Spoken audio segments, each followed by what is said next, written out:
สาธุเดอร์คลิปนี้ได้ขึ้นอยู่หน้าโทรศัพท์ของผู้ใด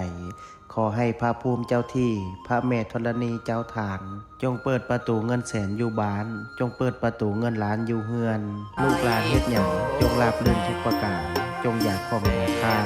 นึกคิดอันใดจงมาว่าเอาอันใดจงไหนพระอินทร์ขอให้มาทรงพระพรหมขอให้มารักษา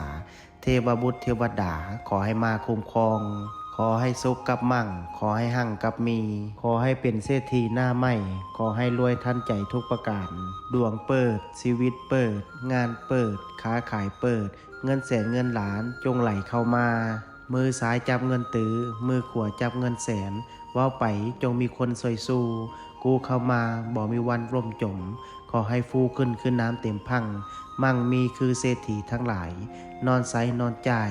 อูอาอูอังนะโมพุทธายะท่านใดที่ได้ร่วมพิมพ์สาธุกดแชร์ออกไปแล้วขอให้สิ่งที่เว้ามาจงเกิดเป็นจริง